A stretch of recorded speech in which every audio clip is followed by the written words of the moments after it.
Produção Thelma Mendonça. Todos os direitos reservados à Audiolivro Editora. www.audiolivro.com.br. Introdução. A vida é como um espelho. Quando sorrimos para ela, ela sorri para nós. Dito popular. Não ficaria surpreso se sua primeira reação fosse a dúvida. Existe mesmo uma ciência para ficar rico? Convido você a escutar essa obra do início do século XX, que vem de um dos mestres da nova escola de pensadores que surgiu na época em que a América produzia seus novos milionários. O que você vai ouvir pode entrar em choque diretamente com seu modo de pensar. Mantenha a mente aberta e escute até o final. Este audiolivro pode mudar sua vida e, com certeza, vai abrir seus sentimentos para uma realidade muito maior e mais promissora. Preste atenção à mensagem do livro. Junte-se aos que já experimentaram e compartilhe suas surpreendentes experiências com outras pessoas. Defina de imediato a sua maneira de pensar e divida-a com quem pensa como você. Você verá os resultados. Já existe em você tudo o que é necessário para realizar seus sonhos. Você é uma pessoa de valor infinito e capacidade ímpar, mesmo que você não se veja tão criativa. Aguarde os milagres. Prefácio do autor. Esta obra é pragmática, não filosófica, um manual prático, não um tratado teórico. Ele é elaborado para pessoas cuja necessidade mais urgente é ganhar dinheiro e para quem quer ficar rico primeiro e filosofar depois. Ele é feito para aqueles que querem resultados e esperam que conclusões científicas sejam a base de seus atos, sem ter que passar por toda a tramitação em que aquelas conclusões foram realizadas. Espera-se que o ouvinte aceite os preceitos fundamentais pela fé, como se ele tomasse os preceitos relativos à lei da eletricidade, que foram descobertos por Marconi ou Edison. E tendo esses preceitos com fé, possa provar sua veracidade sem medo ou hesitação. Cada pessoa que o fizer corretamente, com certeza ficará rico, pois a ciência aplicada aqui é exata e será impossível falhar. Para elaborar essa obra, eu sacrifiquei todas as outras considerações em nome da simplicidade do estilo e concisão, para que todos pudessem entendê-lo. O plano de ação aqui exposto foi retirado de conclusões filosóficas, foi totalmente testado e carrega a certeza do experimento prático. E o melhor, funciona. Capítulo 1. O direito de ser rico. Qualquer coisa que se diga em louvor da pobreza, certo é que é impossível viver uma vida realmente próspera e de sucesso quando não se é rico. Nenhuma pessoa consegue chegar ao mais alto patamar do talento ou do desenvolvimento espiritual sem ter dinheiro suficiente. Para ser despertado espiritualmente e ter desenvolvimento de talentos, deve-se ter muitas coisas e não se pode adquirir essas coisas sem dinheiro para comprá-las. Todos nós nos desenvolvemos mental, espiritual e fisicamente usando coisas materiais. E a sociedade é organizada nesse sentido para que tenhamos dinheiro e posses. Portanto, a base de toda evolução deve ser o conhecimento da ciência para ficar rico. O objetivo de qualquer ser vivo é a evolução. E tudo que vive tem um direito inalienável à evolução total que é capaz de ter. O direito inerente de cada pessoa à vida é o direito de ter livre e restritamente o uso de todas as coisas materiais necessárias a seu total desenvolvimento mental, espiritual e físico. Ou seja, o direito de ser rico. Neste audiolivro, eu não falarei da riqueza de maneira figurativa, pois ser realmente rico significa não ficar satisfeito ou contentar-se com pouco. Ninguém deve considerar-se satisfeito com pouco se for capaz de usar e de apreciar mais. O objetivo da natureza é a prosperidade e o desabrochar da vida. E todos devem ter tudo que pode contribuir para o poder, a elegância, a beleza e a riqueza da vida. Contentar-se com pouco é um pecado. É considerada rica a pessoa que possui tudo o que quer para ter a vida que é capaz de viver. E ninguém que não possa ter abundância de dinheiro pode ter tudo o que quer. Atualmente o padrão de vida progrediu e avançou tanto e tornou-se tão complexo que o mesmo homem ou a mulher mais simples requerem uma grande quantidade de riqueza a fim de viver num modo que ao menos os aproxime da plenitude. É claro que toda pessoa deseja naturalmente ser tudo o que é capaz de se tornar. Este desejo realiza possibilidades inatas, é inerente à natureza humana. Nós não podemos evitar querer ser tudo o que nós podemos ser. O sucesso na vida está em ser aquilo que você deseja ser. Você pode transformar-se naquilo que deseja, somente empregando coisas. O que você pode ter livremente quando você se torna rico bastante para comprá-las. Compreender a ciência para ficar rico é, consequentemente, o mais essencial de todos os conhecimentos. Não há nada de errado em desejar ser rico. O desejo de riqueza é, na verdade, o desejo por uma vida mais produtiva, mais próspera, mais abundante. E esse desejo é louvável. A pessoa que não deseja viver com mais abundância é anormal, assim como a pessoa que não deseja ter dinheiro bastante para comprar tudo o que quer também o é. Existem 3 motivos para os quais nós vivemos. Nós vivemos para o corpo, vivemos para a mente e vivemos para a alma. Nenhum desses motivos é melhor ou mais sagrado do que o outro. Todos são igualmente desejáveis e nenhum dos 3, corpo, mente ou alma, pode viver inteiramente se qualquer uma das outras partes for suprimida da vida e da plena expressão. Não é certo ou nobre viver somente para a alma e negar a mente ou o corpo. E é errado também viver para o intelecto e negar o corpo ou a alma. Nós todos estamos familiarizados com as indesejáveis consequências de viver para o corpo e negar a mente e a alma.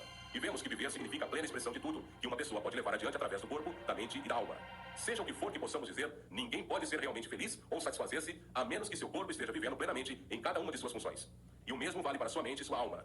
Se houver uma possibilidade suprimida ou uma ação não executada, existe um desejo insatisfeito. O desejo é a capacidade, a procura da expressão. E a ação, a procura do desempenho. Uma pessoa não consegue ter vida plena no corpo sem um bom alimento, roupa confortável e abrigo aconchegante. E sem a liberdade do trabalho excessivo, o descanso e o lazer são também necessários à vida física. Ninguém pode viver a plenitude mental sem os livros e a hora de estudá-los, sem oportunidade para as viagens e as observações, ou sem companheirismo intelectual. Para viver a plenitude mental, uma pessoa deve ter lazer intelectual e deve estar cercada com todos os objetos de arte e da beleza que é capaz de usar e de apreciar. Para viver a plenitude na alma, uma pessoa deve ter o amor. E a expressão plena do amor é negada pela pobreza. A maior felicidade de uma pessoa é encontrada na concessão de benefícios àqueles que ama. O amor encontra sua expressão mais natural e mais espontânea no gesto da doação. O indivíduo que não tem nada para doar não consegue assumir adequadamente seu lugar, como um esposo, um pai, um cidadão ou como um ser humano. É no uso das coisas materiais que uma pessoa encontra uma vida plena para o seu corpo e desenvolvimento para sua mente e alma. É perfeitamente normal que você deseje ser rico, ter vida plena para o seu corpo, desenvolver sua mente e sua alma. Consequentemente, é de suma importância para um indivíduo ser rico. É perfeitamente correto que você deseje ser rico. Se você for um homem ou uma mulher normal, você não pode evitar. É perfeitamente certo que você queira dar a maior e melhor atenção à ciência de ficar rico, porque é a mais nobre e o mais necessário de todos os estudos. Se você negligenciar este estudo, você está negligenciando o seu dever para consigo mesmo, Deus e a humanidade, porque você não pode deixar legado maior à humanidade ou a Deus do que ter dado tudo de si mesmo.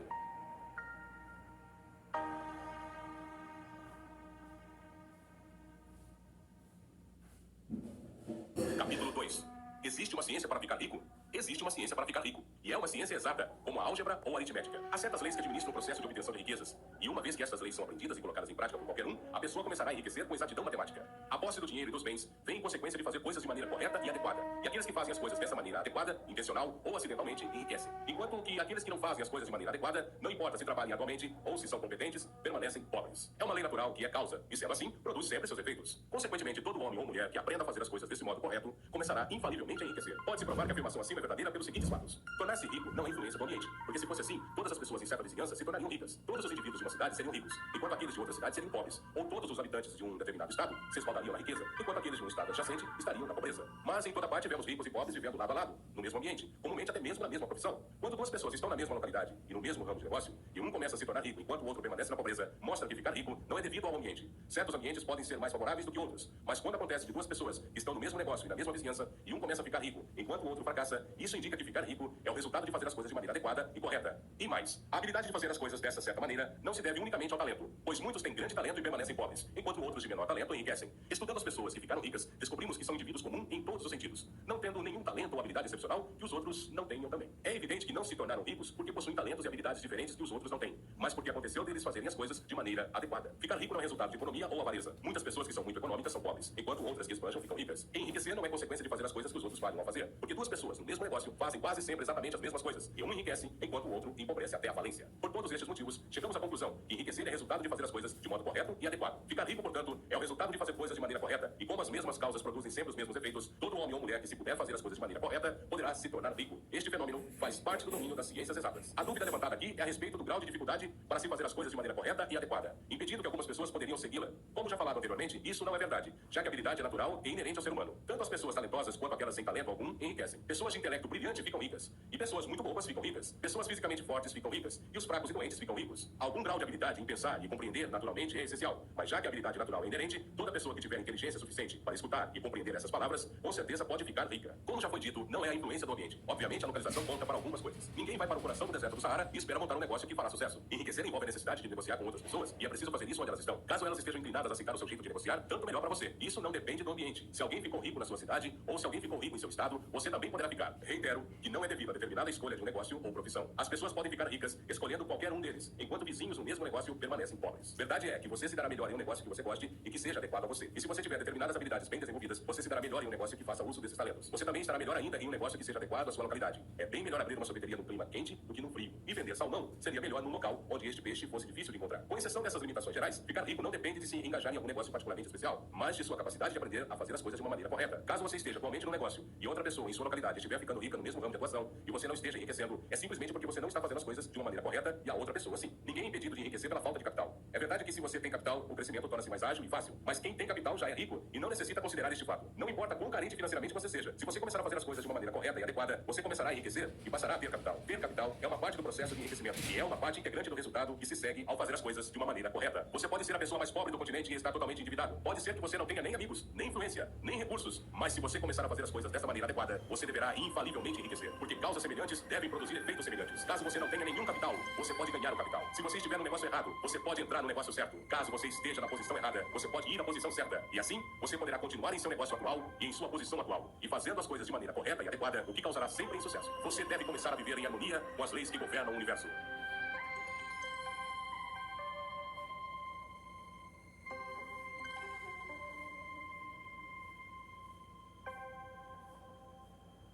Capítulo 3. A oportunidade pode ser monopolizada? As pessoas não permanecem pobres porque outras monopolizaram a riqueza e colocaram uma cerca ao redor dela. Você pode estar excluído de alguns negócios, mas existem outras áreas abertas para você. Em diferentes épocas, a correnteza de oportunidades toma rumos diferentes de acordo com as necessidades da coletividade e de um determinado estágio de desenvolvimento alcançado pela sociedade. Existem oportunidades abundantes para a pessoa que seguir a correnteza em vez de tentar nadar contra ela. Diante disso, os trabalhadores encarados como indivíduos ou como uma classe não são privados da oportunidade. Os trabalhadores não estão sendo subjugados por seus patrões e nem tampouco estão sendo esmagados pelas grandes companhias. Como uma classe, estão onde estão porque não fazem as coisas de uma maneira adequada. A classe operária pode transformar-se em classe empregadora assim que começar a fazer as coisas de maneira correta e adequada. A lei da riqueza vale tanto para eles como para todos os outros. É assim que eles devem assimilar e aprender. Caso contrário, permanecerão no mesmo lugar e continuarão a fazer o que fazem. Entretanto, o trabalhador não é mantido por baixo por ignorar essas leis para sua classe. Ele pode seguir a favor da correnteza da oportunidade de enriquecimento. E este audiolivro lhe dirá como. As pessoas não permanecem na pobreza por falta de fontes de riqueza. riqueza, há mais do que o suficiente para todos. Um prédio tão grande quanto o Capitólio em Washington pode ser construído para cada família da Terra, só com material disponível nos Estados Unidos. E com agricultura intensiva, este país produziria lãs, algodão, linho e seda, bastante para vestir cada pessoa do mundo com roupas mais finas que as do rei Salomão em seus dias de glória, e o bastante para alimentá-los com fartura. A fonte visível é praticamente inexaurível, e a fonte invisível o é realmente. Tudo que temos na Terra é feito de uma substância original, da qual todas as coisas procedem. Constantemente vão sendo feitas novas formas, e as mais antigas vão se dissolvendo ou se modificando, mas todas são formas assumidas por uma única matéria. Ninguém é mantido na pobreza por uma limitação na fonte de riqueza. Há mais do que o bastante para todos.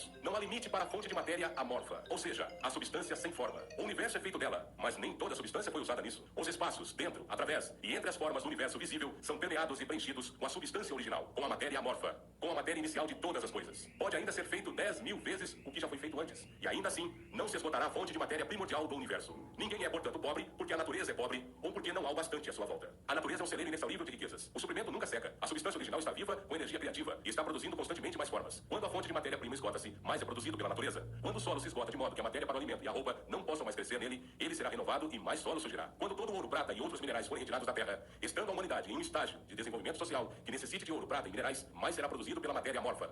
A matéria amorfa responde espontaneamente às necessidades da humanidade. Não deixará o mundo ficar sem os melhores suprimentos.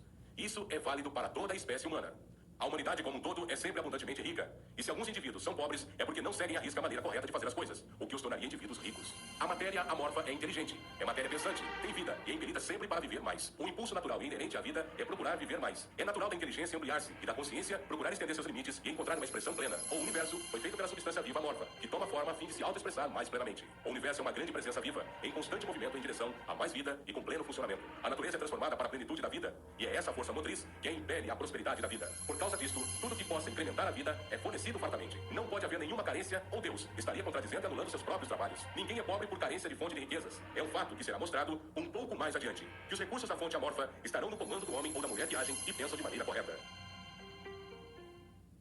Capítulo 4. O primeiro princípio da ciência para ficar rico. O pensamento é a única força que pode produzir riquezas reais, que podem ser tocadas, originárias da substância sem forma. A matéria de que todas as coisas são feitas é uma substância que pensa, e pensando nas formas, essa substância as produz. A substância original move-se de acordo com seus pensamentos. Cada uma das formas que se processa na natureza é a expressão visível de um pensamento da substância original. Quando a matéria amorfa pensa em uma forma, ela se cria. Quando pensa em uma ação, ela se faz. Foi desse modo que todas as coisas foram criadas. Vivemos em um mundo pensante, que é parte de um universo de pensamento. O pensamento de um universo em mutação, ampliado pela substância amorfa, a matéria pensante, que se move de acordo com esse pensamento, toma a forma de sistemas planetários e mantém essas formas. A substância pensante toma as formas de seu pensamento e move-se de acordo com o pensamento.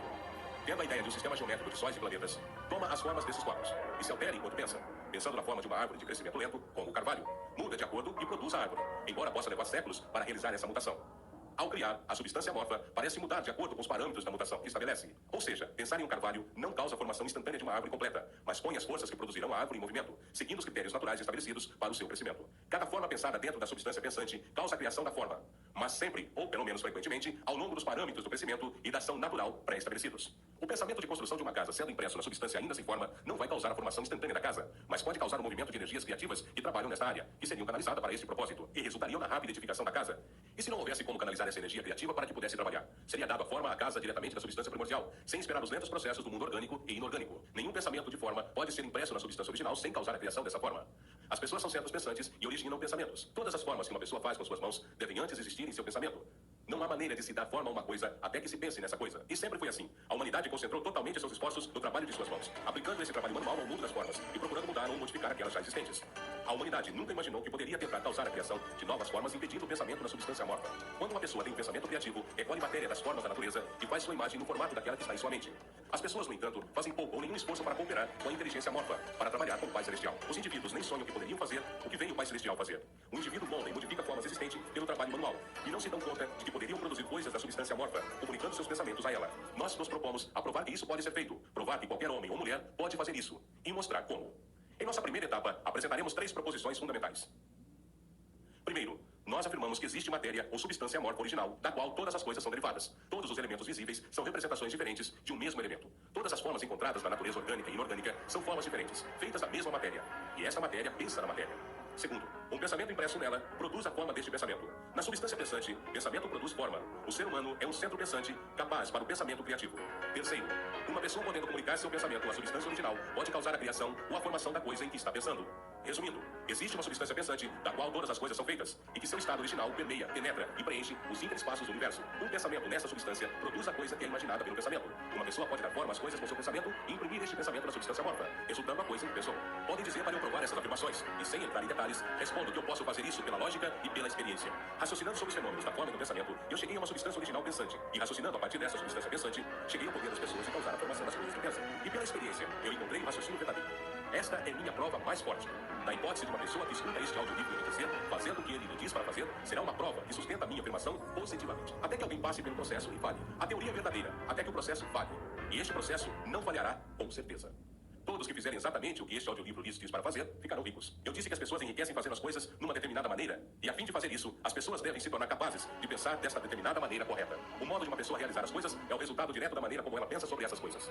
Para fazer as coisas de modo que você as quer fazer, você terá que adquirir a habilidade de pensar do modo que você quer pensar. Essa é a primeira etapa para enriquecer. E para pensar o que você quer pensar, você deve pensar a verdade, indiferente às aparências. Cada indivíduo tem um poder natural inerente de pensar o que quer pensar, mas isso requer muito mais esforço do que ter pensamentos que são sugeridos pelas aparências. Pensar de acordo com as aparências é fácil. Pensar de verdade, não obstante as aparências, é trabalhoso e requer maior emprego de energia que qualquer outro trabalho que fomos chamados para executar. Não existe trabalho do qual a maioria das pessoas não fuja, como de manter continuamente um pensamento. É o trabalho mais árduo do mundo. Isso é especialmente correto quando a verdade é contrária às aparências. Cada aparência no mundo visível tende a produzir uma forma correspondente na mente de quem a observa. E isso só pode ser evitado mantendo o pensamento da verdade. Ver as aparências da pobreza produzirá formas correspondentes em sua própria mente. A menos que você se prenda à verdade de que não existe pobreza, há somente abundância. Pensar na saúde quando cercado pelas aparências da doença, ou pensar na riqueza quando em meio às aparências da pobreza, requer esforço e poder. Mas quem quer que adquira este poder, torna-se uma mente mestra. Essa pessoa pode vencer o destino e pode ter o que quiser. Este poder só pode ser adquirido com a assimilação do fato básico, que está por trás de todas as aparências. E esse fato é que existe uma substância pensante da qual todas as coisas são feitas. Então, devemos manter a verdade de que cada pensamento dentro dessa substância toma uma forma, e que uma pessoa pode, assim que imprima seus pensamentos nela, fazer com que tome uma forma e se transforme em coisas visíveis. Quando nos convencemos disto, todo o medo e dúvida sumirá, porque nós vamos saber que podemos criar o que nós queremos criar. Nós poderemos ter o que queremos ter, e poderemos nos tornar o que nós queremos ser. O primeiro passo para ficar rico é que você deve acreditar nas 3 indicações fundamentais dadas previamente neste capítulo. E a fim de enfatizá-las, eu as repetirei. Primeiro, existe uma matéria pensante da qual todas as coisas têm a sua origem, e que em cada estado original permeia, penetra e preenche os interespaços do universo. Segundo, um pensamento impresso nesta substância produz a coisa que é imaginada pelo pensamento. Terceiro, uma pessoa pode dar forma às coisas em seu pensamento e, imprimindo este pensamento nessa substância morfa, pode causar a criação do que pensa no mundo real. Você deve colocar de lado todos os outros conceitos universais e deve insistir neste até que esteja fixado em sua mente e se transforme em seu pensamento habitual. Escute essas indicações outra vez. Escute repetidamente. Fixe cada palavra em sua mente e medite nelas até que você acredite firmemente no que dizem. Surgindo uma incerteza, deixa de lado. Não escute argumentos contra essa ideia. Não vá a igrejas ou locais onde conceitos contrários sejam ensinados ou cultuados. Não leia revistas ou livros que ensinem uma ideia diferente. Misturar suas ideias com crenças e fé fará com que todos os seus esforços sejam em vão. Não se pergunte por que essas coisas são verdadeiras, nem especule como estas coisas podem ser verdadeiras. Simplesmente aceite-as como verdade. A ciência para ficar rico está na absoluta aceitação disto. Capítulo 5. Progredindo na vida. Você deve se livrar até do último vestígio da antiga ideia de que existe uma divindade cujo desejo é que você permaneça pobre, ou cujos propósitos só podem ser realizados mantendo a pobreza. A substância inteligente, que é e está em tudo, que vive em tudo e vive em você, é uma substância viva consciente. Sendo uma substância que vive conscientemente, deve ter a natureza e o desejo inerentes de cada inteligência viva de progredir na vida. Cada coisa viva deve continuamente procurar a ampliação de sua vida, porque a vida, no mero ato de viver, deve multiplicar-se. Uma semente deixada cair na terra ativa-se, e nesse processo da vida produz centenas de sementes mais. A vida, pela vida, está sempre se multiplicando. Ela tem de fazer isso para continuar a ser vida. A inteligência é regida sob esta mesma necessidade de progresso contínuo. Para cada pensamento que temos, é necessário pensar em outro. A consciência está se expandindo continuamente. Cada fato que aprendemos nos leva à aprendizagem de um outro fato. O conhecimento aumenta continuamente. Cada talento que nós cultivamos traz à mente o desejo de cultivar um outro talento. Nós estamos sujeitos aos impulsos da vida em busca de expressão que nos leve sempre para o saber mais, o fazer mais, o ser mais. Para saber fazer e ser mais, devemos ter mais. Nós devemos ter as coisas porque nós só aprendemos, fazemos e nos tornamos usando as coisas. Nós devemos enriquecer para que possamos viver mais. O desejo de riqueza é simplesmente a capacidade de uma vida buscar realização plena. Cada desejo é o esforço de uma possibilidade para tornar-se ação. É a ação procurando manifestar-se que causa o desejo. Isso que faz você querer mais dinheiro. É a mesma coisa que faz a planta crescer. É a vida procurando expressão plena. A substância viva está sujeita a essa lei, inerente a toda a vida, permeada com o desejo de viver mais, e por isso que tem a necessidade de criar coisas. A substância deseja viver mais através de e em você. Consequentemente, ela quer que você tenha todas as coisas que pode usar. É o desejo de Deus que você seja rico. Ele assim o quer, porque poderá se expressar mais e melhor através de você. Se você tiver abundância nas coisas e meios para lhe dar essa expressão, ele poderá viver mais em você se você tiver o domínio ilimitado dos meios de vida. O universo deseja lhe dar tudo o que você quer ter. A natureza é cúmplice de seus planos. Tudo flui naturalmente para você. Coloque em sua mente que isto é verdade. No entanto, é essencial que seu propósito harmonize-se com o propósito que há em tudo. Você deve querer a vida real, não um mero prazer ou a satisfação dos sentidos. A vida é o desempenho de ações e o indivíduo só vive realmente quando executa cada ação física, mental e espiritual, de que é capaz sem excessos. Você não deseja ficar rico para viver solidamente, para satisfazer os instintos animais. Isso não é vida, mas o desempenho de cada função física é uma parte da vida. Ninguém pode viver plenamente negando os impulsos do corpo, um impulso normal e saudável. E você não quer ficar rico unicamente para apreciar prazeres intelectuais, adquirir conhecimento ou cultivar ambição e ofuscar os outros, ao se tornar mais famoso. Todas essas coisas são uma parte integrante da vida, mas a pessoa que vive somente para os prazeres do intelecto terá uma vida parcial e ficará insatisfeita com sua sorte. Você não quer ficar rico unicamente para o bem dos outros, sacrificar-se para salvar a humanidade, para experimentar as alegrias da filantropia e do sacrifício.